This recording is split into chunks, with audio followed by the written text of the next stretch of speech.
Isang malaking balita ang yumayanig ngayon sa mundo ng Philippine volleyball. May emergency room update tayo para sa Alas Pilipinas Women. Opisyal nang inanunsyo ng PNVF President na si Tony Boy Liao na magkakaroon ng bagong timon ng ating pambansang kupunan para sa darating na 2026 AVC Women's Cup na gaganapin sa Candon City ngayong June 6 hanggang 14. Si Coach Shaq De Los Santos ang itinalagang interim o panandali ang head coach ng kupunan. Bakit nga ba nagkaroon ng biglaang balasahan? Ito ay matapos magkaroon ng aksidente sa Bangkok ang kanilang main head coach na si Ty Bandit.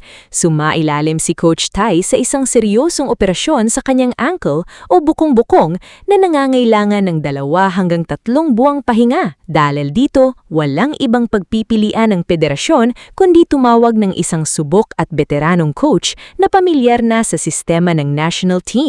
Si Coach Shaq na dating humawak sa bansa mula 2018 hanggang 2021 ang muling sasalo sa mabigat na responsibilidad na ito. Para sa mga sumusubaybay sa Alas Pilipinas, alam nating hindi ito madaling trabaho para kay Coach Shaq.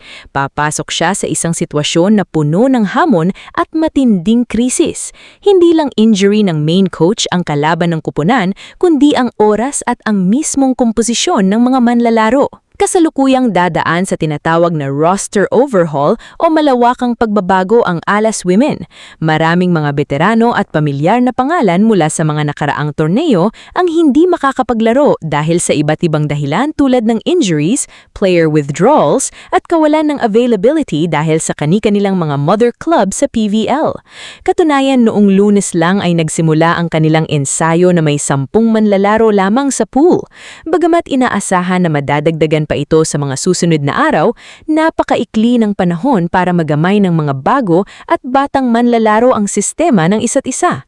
Isang linggo mahigit na lang, AVC Women's Cup na. Ano nga ba ang aasahan natin kay Coach Shaq De Los Santos? Kung babalikan natin ang kanyang track record, hindi na bago sa kanya ang ganitong klaseng pressure. Siya ang pumatnubay ng bansa noong 2018 Asian Games at maging sa 2019 Southeast Asian Games. Bilang dating mentor ng Signal at iba pang mga malalaking kupunan, kilala si Coach Shaq sa pagiging kalmado at sa kanyang tactical adjustments sa loob ng court.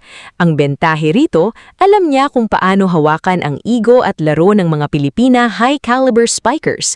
Hindi na niya kailangan ng mahabang adjustment period pagdating sa kultura ng Philippine volleyball.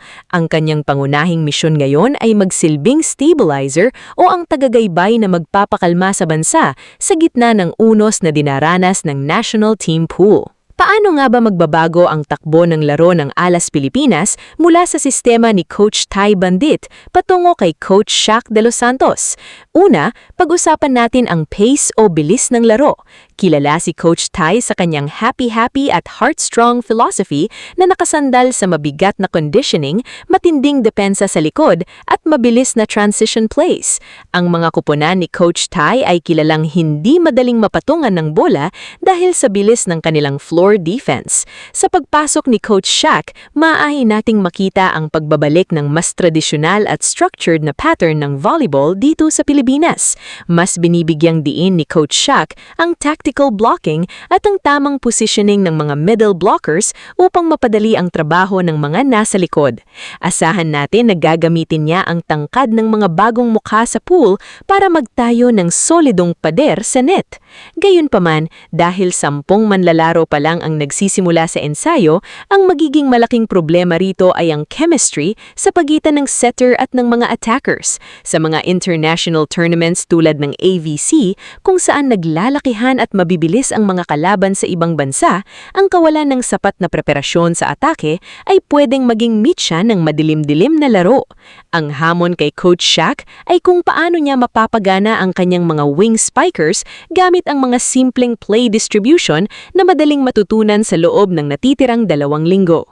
Sa huli, Bagamat dehado ang Alas Pilipinas Women dahil sa mga hindi inaasahang pangyayari, ang pagkakatalaga kay Coach Shaq De Los Santos ay isang tamang hakbang para hindi tuluyang masira ang programa ng national team. Kilala ang pusong Pinay sa pagiging palaban kahit patong-patong ang problema. Abangan natin kung paano maiiraraos ng bagong interim coach ang bansa sa darating na June 6 hanggang 14 sa Candon City. Mananatili ba tayong palaban sa AVC Women's Cup o magiging isang leksyon ito para sa mas mahabang preparasyon sa hinaharap? Iyan ang ating mabilis na pagsusuri para sa araw na ito. Huwag kalimutang mag-subscribe sa channel na ito para sa iba pang maiinit na update sa Philippine Volleyball. Kita-kita tayo sa susunod na video. Ito talaga yung pinakamatinig sa Tio. Pinakamatinig. Pag yan na, Viral? ay, pag yan nag-viral, Pinakamatinig si Bangus. yan.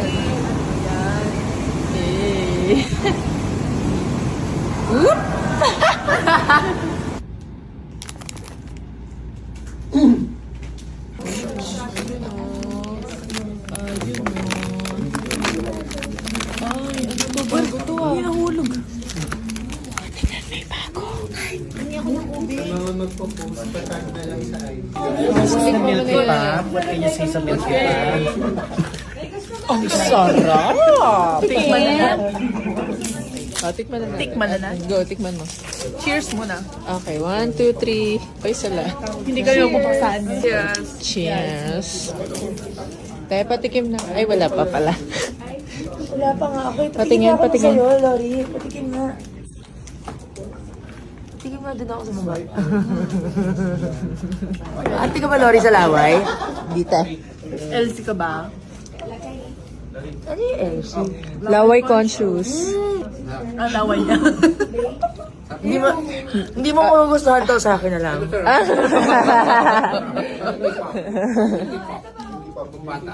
Sa pantikim, parang hindi ko pa nalasahan masyado, ah. Nangangalati na. Sorry. Sorry. Hey, try. Nagtinikim lang ako, pero muntik na kalahati.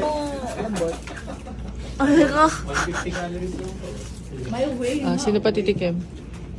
Titikman mo ba? It's yummy.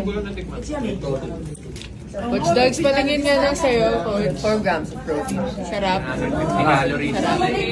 Sarap. Anong flavor? Milky. Ubay mo ko? Tipams. Ikaw? So, Jen, what is your favorite flavor so far? Yes! Ang ganda! Sobrang ganda. Te, wag ka magalit, please. Sabihin mo sila, i-follow nila ako sa Facebook page ko. Hinahanap, ikaw tsaka si Ate Gemma. Boss, tinalo niyo nga kami, papapalo ko siya. Ikaw yung boss ko. O, i-follow niyo daw siya sa Facebook. O, sige, i-follow niyo daw po siya sa Facebook. Like, share, and subscribe. Thank you, Te. Bye-bye, Te. Okay lang. Maluluto naman. Maiinit naman, di ba? Masarap pa yan. Mamamit naman yung ano. Para masarap yung germs. Mawala naman yung germs, no? Ano ko to sa'yo eh? Ibang flavor yan. Maiinit naman. Boss, okay lang, boss. Bastos. Kukulo naman yan yung germs. Oo, matay ko. Karma.